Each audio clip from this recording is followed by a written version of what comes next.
जलगांव वक्फ coordination committee की जानिब से इस्तकबाल करता हूँ, आपका स्वागत करता हूँ।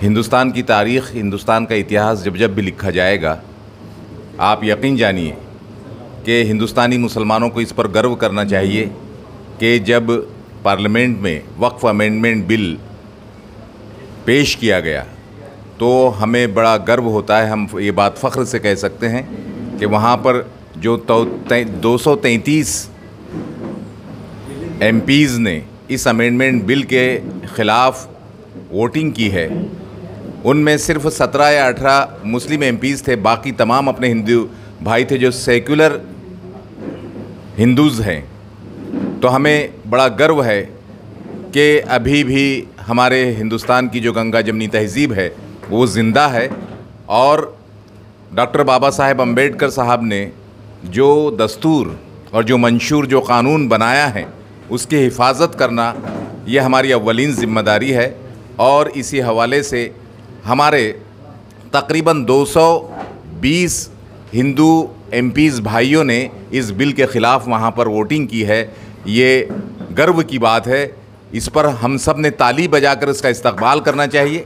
और इसी के पेश नज़र आज एक चर्चा सत्र जलगांव को वक्फ कोऑर्डिनेशन कमेटी के माध्यम से यहाँ पर हमने आयोजित की है और उसमें हमारे जलगांव के उन हिंदू भाइयों को, दलित भाइयों को हमने यहाँ पर आमंत्रित किया है कि वो भी इस चर्चा सत्र में हिस्सा लेकर हुकूमत वक्त को ये बताएं कि हिंदुस्तान के छोटे छोटे शहरों में आपका किया हुआ फ़ैसला ये हमें मंजूर नहीं है और पूरे अवाम के अंदर, जिसमें हिंदू, मुस्लिम, सिख, ईसाई तमाम भाई है, एक गम और गुस्से की लहर है। आज की इस चर्चा सत्र की अध्यक्षता के लिए हम अपनी बड़ी बहन आदरणीय प्रतिभाताई शिंदे साहिबा का नाम मैं पेश करता हूँ। दिया जिससे हिंदू मुस्लिम सब मिलकर उस कुएं से पानी पीते हैं, ये मैंने अल्लाह के नाम पर दान किया, वक़फ़ किया। तो अब प्रेषित मोहम्मद कहते हैं उभारते हुए, सराहना करते हुए कि तुम्हारे मरने के बाद नमाज तो ख़त्म हो जाएगी, रोज़ा ख़त्म हो जाएगा, हज ख़त्म हो जाएगा, अब कोई दूसरा काम नहीं कर सकते, लेकिन ये एक ऐसा छोड़ा हुआ वक़फ़ रहेगा कि तुम मर जाओगे लेकिन नेकियां तुम्हारे अकाउंट में जाती रहेगी, उसका सवाब, उसका पुण्य तुम्हें मिलता रहेगा। प्रेषित मोहम्मद के ज़माने में सिर्फ एक मिसाल मैं दूंगा कि बहुत प्रेषित मोहम्मद के जो फॉलोअर्स थे तो उसमें से एक फॉलोअर ऐसे हैं कि जिन्होंने उस ज़माने में तकरीबन एक ऐसा बाग, एक ऐसा बगीचा, एक ऐसी खेती कि जिसमें 600 खजूरों के दरख्त थे। उन्होंने अपनी ज़िंदगी में कहा कि ये मैं अल्लाह के नाम पर दान कर रहा हूँ। आज आप सुनकर ताज्जुब करेंगे कि वो जो 600 खजूरों के बाग वाली वो जो खेती वक़फ़ किए थे 1500 साल पहले, आप बिल्कुल ताज्जुब करेंगे कि आज भी उनके नाम पर बैंक में अकाउंट है और जो कुछ इनकम उससे आती है वो गरीबों में भी तकसीम होती है, यहाँ तक कि वहाँ जो मस्जिदें हैं, वहाँ जो सेवा करते हैं उनमें भी तकसीम होती है। और उस बाग की खजूरों से जो लाखों लोग रोज़ा खोलते हैं खजूर खाकर, वो उनमें भी तकसीम होती है। 1500 साल पहले मोहम्मद मुस्तफ़ा के, प्रेषित मोहम्मद मुस्तफ़ा के एक फॉलोवर ने वो वक़फ़ किया था। तो ये एक संदेश दिया गया है कि आप कुछ ऐसे काम करो जो आपके मरने के बाद भी आपको उसका पुण्य मिलता रहे। सेक्शन 13मध्ये आहे, 13(2) आहे। आता यांनी जो तयार केला कायदा, त्याच्यामध्ये कशा प्रकारे यांनी आपल्या या नवीन अमेंडमेंट ॲक्टमध्ये आपल्या संविधानाच्या विरोधाभास जे अमेंडमेंट केले त्याबद्दल सुप्रीम कोर्ट आणि चर्चा वगैरे सुरू आहे। या सरकारला पहिलं अपयश आला। मुफ्ती साहेबांनी सांगितलं की पार्लमेंटमध्ये आणि राज्यसभेमध्ये त्यांना असं वाटलं की मुसलमानांचा प्रश्न आहे आणि हिंदू MPs यांना तेवढा साथ देणार नाही जेवढा अपेक्षित आहे।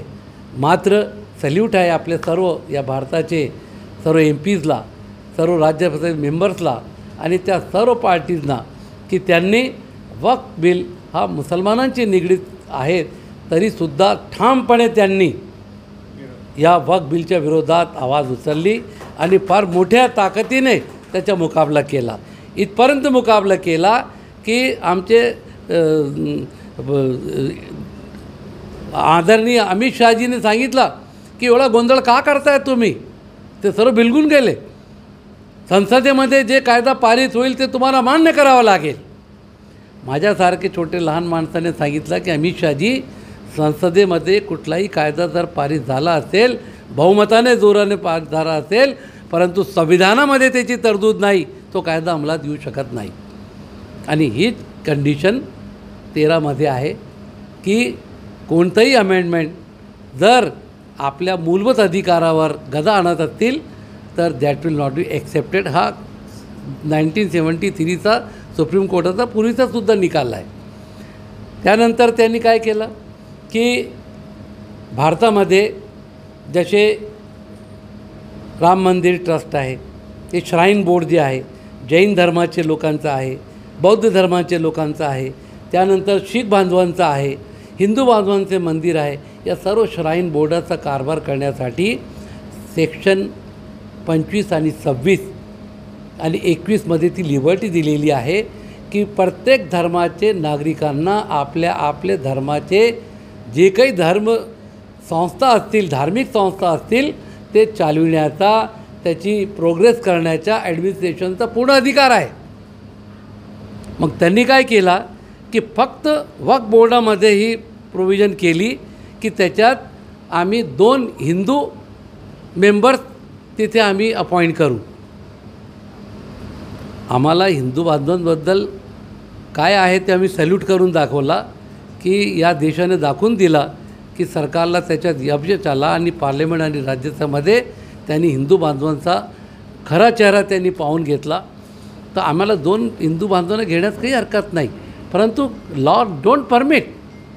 कारण आज तुम्ही जर इथे 2 हिंदू बांधव टाकले, मग तुम्ही मंदिरामध्ये किंवा श्राईन बोर्डामध्ये किंवा जैन बांधवांच्या याच्यामध्ये किंवा ख्रिश्चन बांधवांच्या बोर्डामध्ये किंवा शीख बांधवांच्या मंडळामध्ये मग तुम्ही इतर जातीचे लोकांना टाकतील, जे अलाउड नाही आहे.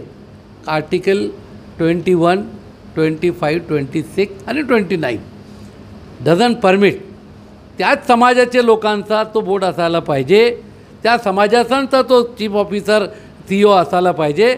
हे सर्वकडे आहे ती प्रथा. सिखांच्या बांधवांच्या त्या मंडळामध्ये नॉन सिख नाही, हिंदू नाही, जैन नाही, ब्राह्मण नाही, मुसलमान नाही, किंवा मंदिराच्या श्राईन बोर्डमध्ये तिथे कोणताही नॉन हिंदू नाही, ख्रिश्चनच्यामध्ये नॉन ख्रिश्चन नाही. मग फक्त आपण वक्फ बोर्डामध्ये नॉन मुस्लिम टाकून हा आर्टिकल 14चा उल्लंघन केला. Equity before law, all are before law. आणि त्याच्यामुळे याला विरोध आहे की तुम्ही ह्या कायद्याचं उल्लंघन करताय, या आर्टिकल 14चं उल्लंघन करताय त्यांचे राईट. आणि दुसरं 22 वक्फ बोर्ड या भारतामध्ये आहे विविध राज्यामध्ये, आणि एक सेंट्रल वक्फ बोर्ड आहे. याचा रचना हा डेमोक्रॅटिक वेने केली जाते. निवड होते अलग अलग कॅटेगरीचे लोकांकडून. त्यांनी सांगितलं all will be appointed by the government, state government आणि दी सेंट्रल गव्हर्मेंट. तिथे 22 मेंबर आहेत, ती गव्हर्मेंट इस्टॅब्लिश करील. इथे 22 आपले वक्फ बोर्ड आहे भारतामध्ये. आता महाराष्ट्राचं पकडलं तर या महाराष्ट्राच्या वक्फ बोर्डामध्ये आता एकही निवड होणार नाही. No democracy, by appointment. ते 11 लोकांना तिथे निवड त्यांची करण्यात येईल, म्हणजे डेमोक्रेसी येईल. मग उद्या ते तुम्ही कॉर्पोरेशनमध्ये सांगणार की आम्ही प्रत्येक वार्डातून एक अपॉइंट करून टाकू, मग डेमोक्रेसी कुठे राहिली? It is government is for the people, by the people, of the people. ज्या संस्था जास्त हेतू ठेवून यांनी कायदे करण्याचा प्रयत्न केलेला आहे. नागरिकांचा किंवा भारतीय जनतेचा काहीतरी चांगला विकास होईल या दृष्टीने कोणत्याही प्रकारच्या कायद्यामध्ये तरतूद यांनी केलेल्या नाहीत. विशिष्ट हेतू ठेवून हे कायदे करण्यात आलेले आहेत. आता डॉक्टर करीम सालार साहेबांनी सांगितलं की कलेक्टरला अधिकार दिलेला आहे. कलेक्टर म्हणजे जिल्हाधिकारी हे शासनाचे नियुक्त असलेले अधिकारी आहेत, आणि मग त्या अधिकाऱ्याला सरकार सांगेल त्या पद्धतीप्रमाणे जर त्यांनी निर्णय घेतला तर तो निश्चितपणे लोकांच्या विरोधात, जनतेच्या विरोधामध्ये जाऊ शकतो. आणि म्हणून या बाबतीत नुसते मुसलमान बांधवच जागरूक राहून फायदा नाही. आता बौद्ध गयाचा सुद्धा जे विहार आहे त्या विहाराच्या सुद्धा संदर्भामध्ये असा कायदा 1949 पासून जो असेल त्या कायद्यामध्ये काहीतरी बदल करण्यात यावा. म्हणजे ज्या पद्धतीने डॉक्टर साहेबांनी सांगितलं की ज्या ज्या धर्माचे ज्या ज्या विचाराचे मंदिर मस्जिद किंवा हे असतील त्या त्या ठिकाणी त्या त्या समाजाचे त्या त्या धर्माचे लोक पाहिजेत, त्या त्या लोकांना ती माहिती असते. या अनुषंगाने ते होणं अत्यंत आवश्यक आहे. तसं बुद्ध धर्माच्या बाबतीत बौद्ध गयामध्ये सुद्धा त्या ठिकाणी ब्राह्मणांचं वर्चस्व आहे. बौद्ध धर्माचे जे लोक आहेत ते त्या ठिकाणी कमी प्रमाणात असून ब्राह्मणांचं वर्चस्व आणि त्याला डायव्हर्ट करण्याचा प्रयत्न चाललेला आहे. म्हणून हे वक्फ कानून असेल किंवा बुद्धगयाचा कायदा असेल या संदर्भामध्ये शासनाला आपण जा विचारणं अत्यंत आवश्यक आहे. लोकांना गुमराह करणं, लोकांना हिंदू मुस्लिम किंवा इतर अनेक धर्मामध्ये वाटून विष पसरवण्याचं काम ज्या पद्धतीने चाललेलं आहे त्याला रोखलं गेलं पाहिजे. या ठिकाणी आपण सगळे सजग आणि जागरूक नागरिक उपस्थित आहात, विचारी नागरिक उपस्थित आहात. भारतीय संविधानाच्या अनुषंगाने जर आपण विचार केला, आता मी हा बोर्ड बघत होतो, इथे बहुतेक लोक डॉक्टरेट आहेत. हे भारतीय संविधानाचे यश आहे की शिक्षणाचा प्रचार प्रसार झाला, शिक्षणाच्या माध्यमातून आपण कायद्याविषयी जाणतो आणि बोलूही शकतो. आणि म्हणून सजगतेने हा विचार आणि या विचारातून लोकांच्या मनामध्ये जागरूकता निर्माण करण्याचं काम आपण करणं आवश्यक आहे. या कायद्याच्या विषयी किंवा त्यांनी आणलेल्या कायद्याविषयी जो मूळ कायदा आहे आणि आणलेल्या कायद्याविषयी लोकांना कंपॅरिझन करून देणं, त्या लोकांपर्यंत हे पोहोचवणं अत्यंत आवश्यक आहे. तुमच्या धर्माचे असतील, आमच्या धर्माचे असतील किंवा एकूणच भारतीय समाजव्यवस्थेतला प्रत्येक नागरिक असेल, त्या नागरिकाला सजग करणं या दृष्टीने काळाची गरज असल्याचे मत या ठिकाणी मी मांडतो. आणि यासाठी आपण सगळ्यांनी प्रयत्नशील राहणं, असे चर्चासत्र आयोजित करणं, लोकांपर्यंत ही माहिती पोहोचवणं.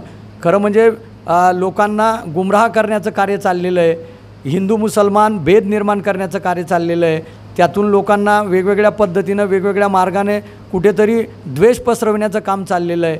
सरकारचं काम असतं की या देशातल्या नागरिकांचा एकूणच संरक्षणाचा, त्यांच्या उन्नतीचा प्रयत्न सरकारने करणं गरजेचं आहे. पण तसा या कायद्याला सर्व धर्माच्या, केवळ मुस्लिम नाही, मग तो बौद्ध असेल, जैन असेल, ख्रिश्चन असेल, शीख असेल, या देशातल्या सर्व धर्माच्या लोकांनी या वक्फ कायदा 2025ला विरोध करणे ही आपल्या तमाम भारतीय नागरिकांची जबाबदारी आहे.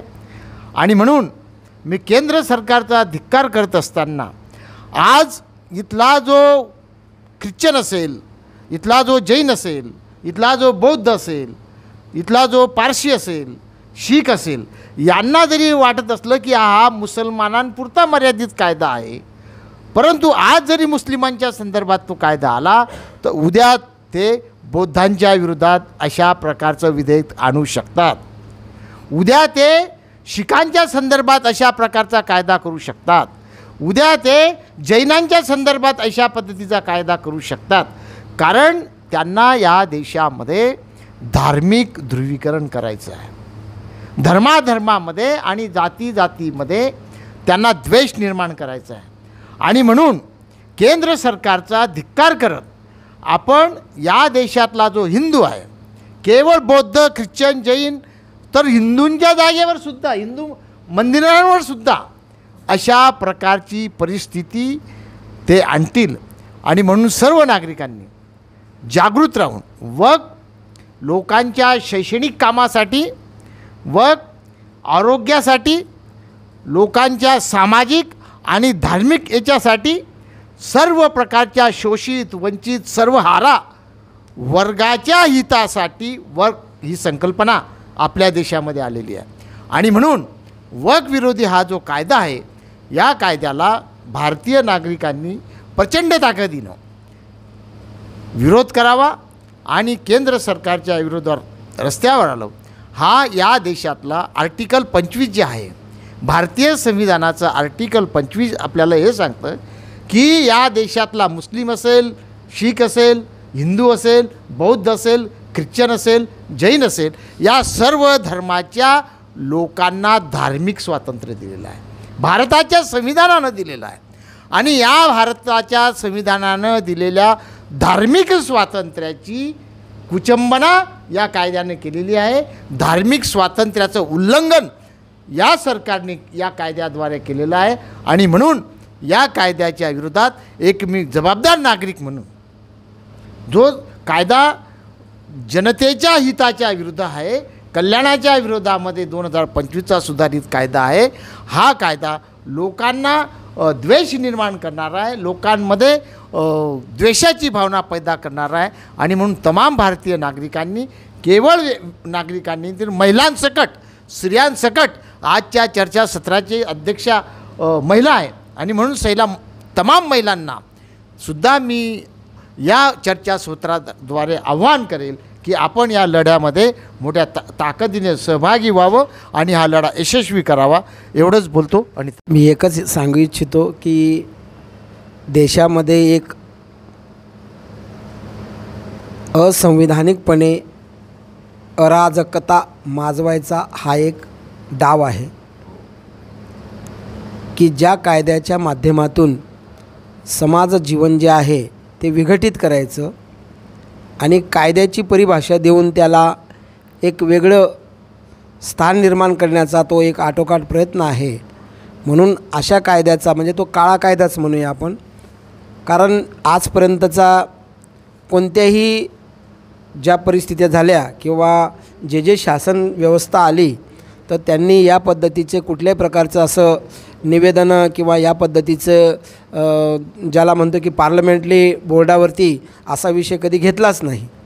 परंतु अचानक ह्या गोष्टी पुढे येत आहेत आणि म्हणून हा एक प्रकारचा उन्माद करायचा कटकारस्थानं हे चालू आहेत. म्हणून त्यासाठी सर्व भारतीय नागरिकांनी या कायद्याच्या विरुद्ध आपली बाजू मांडलीच पाहिजे आणि त्यासाठी यथायोग्य पद्धतीनं जे तज्ज्ञ मंडळी असतील तर त्यांनी याच्यावरती विचारविनिमय करून एक संविधानिक दिशा त्याला ठरवावी असं मला वाटतं आहे. धन्यवाद. या चर्चासत्रात सहभागी झालेले सर्व देशप्रेमी नागरिक बंधूंनी भगिनींनो, प्रश्न असा निर्माण होतो की जर कालपर्यंत या वक्फनं देशावर काही परिणाम झाला नाही, मग आज अशी काय गरज भासली की याच्यामध्ये त्यांना स्थित्यंतर करावं असं वाटते. कालपर्यंत या देशामध्ये सर्व धर्म, जाती धर्माचे लोक गुण्यागोविंदाने नांदत असताना हा 2025चा कायदा करण्याची काय गरज भासली. खरं तर या देशामध्ये सर्व माणसं अत्यंत गुण्यागोविंदानं नांदत असताना धार्मिक तेढ कसं निर्माण करता येईल हा जाणीवपूर्वक केलेला प्रयत्न आहे. या देशामध्ये आज तागायत असा कुठलाही प्रयत्न का झाला नाही आणि यांना गरज का भासते आणि म्हणून हे असंविधानिक आहे असं मला वाटतं. थँक्यू. सर्वांना क्रांतिकारी सलाम. माझं नाव ॲडव्होकेट विकास मोरे. मी तुमच्या सर्वांसारखाच चळवळीतला एक विद्यार्थी कार्यकर्ता आहे. खरं तर भारतीय राज्यघटना जेव्हा स्वीकारली तेव्हा भारतीय राज्यघटनेमध्ये असे काही तरतुदी करण्यात आल्या की जे कायदे अस्तित्वात आहेत आणि पुढे जाऊन विविध सरकारं जे कायदे अस्तित्वात आणणार आहेत ते कायदे भारतीय संविधानाच्या प्रोव्हिजनमध्ये कॉन्स्टिट्युशनली व्हॅलिड असले पाहिजे. त्याच्यासाठी भारतीय संविधानामध्ये आर्टिकल 13चं प्रोव्हिजन करण्यात आलं आणि त्याच्यामध्ये म्हणण्यात आलं की जे काही भारतीय संविधानाचं बेसिक स्ट्रक्चरच्या विरोधात असेल किंवा भारतीय संविधानाच्या कोणत्याही प्रोव्हिजनच्या विरोधात असेल, मग ते फंडामेंटल राईट्स असो की इतर सगळे प्रोव्हिजन्स असो, त्या प्रोव्हिजनच्या कॉन्ट्ररी कोणताही कायदा आला तर तो अनकॉन्स्टिट्युशनल असेल, इनव्हॅलिड असेल. हा जो अमेंडमेंट ॲक्ट आहे 2024चा हा पूर्णपणे म्हणजे पार्शली नाही, एखादं प्रोव्हिजन आहे पूर्णपणे अनकॉन्स्टिट्युशनल आहे. त्याचे काही उदाहरणं एक थोडक्यात मी तुम्हाला सांगतो की लिमिटेशन ॲक्टचं जे ॲप्लिकेशन होतं वक्फ प्रॉपर्टीच्या बाबतीत ते त्यांनी लावलं की 12 वर्षामध्ये जर डिस्प्यूट अराईज झाला नाही तर तुम्ही क्लेम करू शकत नाही. माझं असं म्हणणं आहे मग की 12 वर्षाच्या आतच तुम्ही डिस्प्यूट क्लेम करायचा. मग बाबरी मस्जिदच्या बाबतीत 12 वर्षाचं लिमिटेशन का नाही? ज्ञानवापी मस्जिदच्या बाबतीत 12 वर्षाचं लिमिटेशन का नाही? त्यानंतर इतर जेवढ्या पवित्र मस्जिद आहेत भारतामध्ये त्याच्यासाठी तुम्ही डिस्प्यूट क्लेम करताय, तुमचा क्लेम रजिस्टर्ड करताय, त्याच्यामध्ये मग लिमिटेशन ॲक्ट का नाही? दुसरी गोष्ट म्हणजे याच्यामध्ये अजून एक अनकॉन्स्टिट्युशनल प्रोव्हिजन असं आहे की ज्या कोणत्या पवित्र स्थळं आहेत वक्फ बोर्डाच्या, ज्या एन्शियंट मॉन्युमेंट्स आहेत त्याचा कायदा आहे स्वतंत्र, किंवा आर्किओलॉजिकल साईट्स आहेत त्याचा पण स्वतंत्र कायदा आहे. त्या 2 कायद्याअंतर्गत कोणती पण प्रॉपर्टी जी वक्फ प्रॉपर्टी आहे पण त्या कायद्याच्या अंतर्गत ती एन्शियंट मॉन्युमेंट्स आहे किंवा आर्किओलॉजिकल साईट्स आहे, ती 2013मध्ये अशा 123 ज्या प्रॉपर्टी होत्या त्या वक्फ बोर्डाला देण्यात आला 2013मध्ये. त्या पहिल्यांदा भारताच्या इतिहासात पहिल्यांदा असं घडतं आहे की कोणता तरी कायदा रेट्रोस्पेक्टिव्हली लागू केला जातो आहे. म्हणजे कायदा बनवताना तो ज्या दिवशी पारित होतो त्याच्या पुढच्या दिवसानुसार तो लागू होतो. म्हणजे एखादा गुन्हा जर तुम्ही केला तर मागच्या इतिहासात घडलेल्या गुन्ह्याची नोंद तुम्ही पुढे जाऊन नवीन कायद्यामध्ये नाही करू शकत. हा कायदा त्या 123 प्रॉपर्टीवर हक्क सांगतो आणि त्यांना सेंट्रल गव्हर्नमेंटकडे वर्ग करण्याचं सांगतो. किती वाईट आहे. म्हणजे ज्याला कायद्याचं सामान्य ज्ञान आहे, जो कायद्याचा विद्यार्थी किंवा सामान्य ज्ञान आहे, बेसिक सेन्स ज्याच्या जागृत आहे, त्यालासुद्धा हे इनव्हॅलिड अँड अनकॉन्स्टिट्युशनल वाटेल. तर सरकारला वाटत नाही, त्यांच्या जी जॉईंट पार्लमेंटरी कमिटीचे लोक आहेत त्यांना पण वाटत नाही. आता पुन्हा आता आपण जनआंदोलनाचा रेटा तर याच्यात गेलाच पाहिजे, लोकांनी पेटून उठलं पाहिजे, बरोबर आहे. आता ही गोष्ट न्यायालयामध्ये गेली, सर्वोच्च न्यायालयामध्ये एकूण 65 पिटिशन्स वेगवेगळ्या पक्षांकडून, ज्याच्यामध्ये AIMIM आहे, समाजवादी पार्टी आहेत, आम आदमी पार्टी आहे, त्यानंतर कम्युनिस्ट पार्टी ऑफ इंडिया आहे, कम्युनिस्ट पार्टी ऑफ इंडिया मार्क्सवादी आहे, काही civil liberties association for civil liberties नावाची संघटना आहे, त्यांनी स्वतंत्र एक पिटिशन फाईल केली आहे. या 65 पिटिशन्समध्ये आता लिडिंगवर त्यामध्ये समाजवादी पार्टीच्या ज्या MP आहेत उत्तर प्रदेशच्या, त्यांची लिडिंग पिटिशन म्हणून आता ही चालू होणार आहे. आता मागचा इतिहास जर बघितला सगळ्या निर्णयांचा, की रिमार्क तर खूप जोरदार येतात, ते ताशेरे खूप जोरदार वाढतात, पण मात्र जजमेंटमध्ये तसं काही येत नाही. जजमेंटमध्ये तसे काही प्रोव्हिजन्स देत नाही की सरकारला त्याची अक्कल ठिकाणावर येईल किंवा त्यांची हद्द करेल. त्याच्यामुळे मला त्याच्यावर भाष्य करणं उचित नाही, पण तरी तशी काही आशादायक वातावरण मला तरी काही वाटत नाही, जरी नवीन चीफ जस्टिस सर्वोच्च न्यायालयात आले तरी. आणि अजून एक खेदाची आणि दुर्दैव असं आहे की 6 राज्यांनी एक काउंटर पिटिशन फाईल केलेलं आहे सुप्रीम कोर्टामध्ये, ज्या सपोर्ट करतात की हे जे अमेंडमेंट आहे ते सपोर्ट करण्यासाठी त्याच्यामध्ये उत्तर प्रदेश नाही पण महाराष्ट्र आहे. म्हणजे हे दुर्दैव आहे आपलं. आपण प्रोग्रेसिव्ह स्टेट म्हणतो याला, हे राहिलं आहे का तपासलं पाहिजे. अल्पसंख्याक विभागामध्ये काम करणाऱ्या लोकांनी, सत्ताधारी पक्षांच्या, हे विचारलं पाहिजे की हे महाराष्ट्र राज्याचं काम राहिलं आहे का आता तिथं जाऊन सपोर्ट करायचं. तर मला असं वाटतं, मी तर ॲज अ इंडिव्हिज्युअल म्हणून किंवा चळवळीचा कार्यकर्ता म्हणून इन्व्हॉल्व आहे. आपण न्यायालयीन प्रक्रियेच्या बाजून तर उभे आहोतच, तिथं आपण आशा तर व्यक्त करतोच आहेत, पण मात्र जनतेतून जो प्रक्षोभ बाहेर निघाला पाहिजे, जनतेच्या आंदोलनाचा रेटा दिल्ली मुंबईपर्यंत गेला पाहिजे, तो आता त्या प्रमाणात दिसत नाही आहे. याचेही कारण आपण शोधू, याच्यावरही या चर्चासत्रामध्ये करू अशी आशा व्यक्त करतो आणि थांबतो. की है तो कहीं ऐसा तो नहीं है कि ये हमारे अंबानी जी के एंटीलिया को बचाने के लिए कुछ प्री प्लानिंग हो रहा है? आप इस बारे में क्या कहेंगे?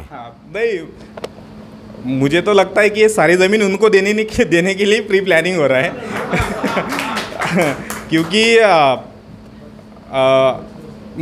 अगर कोई भी सरकार अगर कुछ भी बेसिक लॉ, अभी ये सिविल लॉ है, बेसिक सिविल लॉ है, अगर आप लिमिटेशन वक्फ अमेंडमेंट एक्ट में लाना चाहते हो 12 साल के लिए तो ला सकते हो, लेकिन मुझे लगता है कि फिर आप जो क्लेम मुस्लिम मस्जिद पे करते हो या पवित्र मस्जिद पे किसी भी करते हो, तो वहाँ पे ये कहा जाती है ये बात वहाँ पे आपको क्यों नहीं याद आती है कि फिर 12 साल के ऊपर ये क्लेम हिंदू या मुस्लिम या सिख या कौन सा भी पवित्र स्थल हो 91 के एक्ट के अनुसार नहीं होना चाहिए. तो आप पहले मतलब आपका इतिहास ही रहा है कि आप जो लॉ है उसके अगेंस्ट ही आपका वर्तन रहा है, जो भी लॉ है उसके अगेंस्ट इनका वर्तन रहा है, इसलिए ये लोग अभी सत्ता पे है.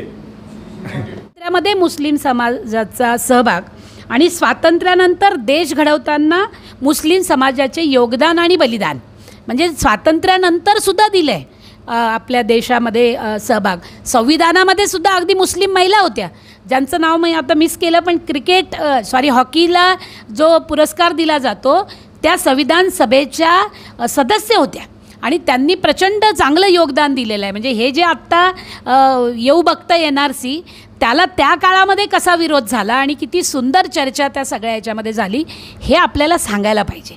आणि म्हणून त्याच्याबद्दल पण आपण हे करावं. आणि वक्फ बिलाच्या संदर्भामध्ये एक मराठीमधलं पत्रक एकदम व्यवस्थित समजेल असं सोप्या भाषेमधलं आपण काढून ते वाटावं. येऊ द्या त्याच्यावरती चर्चा, आपल्याला काय घाबरायची गरज आहे, आपल्याला माहिती आहे. आणि ते जसं आपण पेपरमध्ये टाकतो त्या हँडबिलसारखं सगळीकडे जाऊ द्या, सगळ्यांच्या घरामध्ये जाऊ द्या, काही ठिकाणी ठरवून सगळीकडे पोचवूया आणि मग त्याच्यावरती आपण सगळेजण मिळून आवाज उठवूया. इथल्या प्रशासनाचा रिपोर्ट पण असा जातो की इथे काय फार मोठा आवाज उठलेला नाही आहे, काहीच लोकच आवाज करतायत.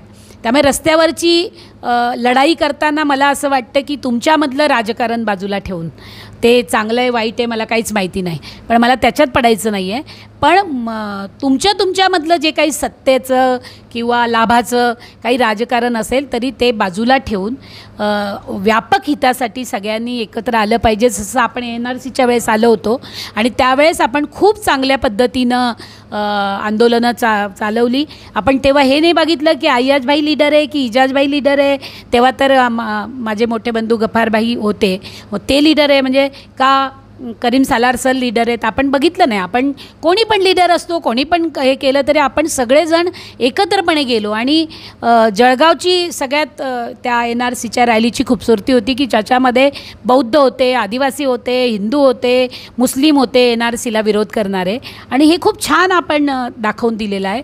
तर असंच आपण त्याच्यामध्ये पुढे करावं आणि म्हणून मग एक व्यापक समिती पण करता आली तर तीही करावी, हीच माझी काही सूचना आहेत. तुम्ही मला अध्यक्ष केलं त्याबद्दल मी तुमची सगळ्यांची आभारी आहे. पण आपल्याला ह्या देशामध्ये काय माहिती विकास, मला खूप छान वाटलं हा तरुण मुलगा बघून आणि मला खूप अभिमान वाटला की इतकं छान आमच्याबरोबर तरुण नेतृत्व आहे. पण या देशामध्ये शब्दांचं राजकारण पण केव्हा संपेल मला माहीत नाही.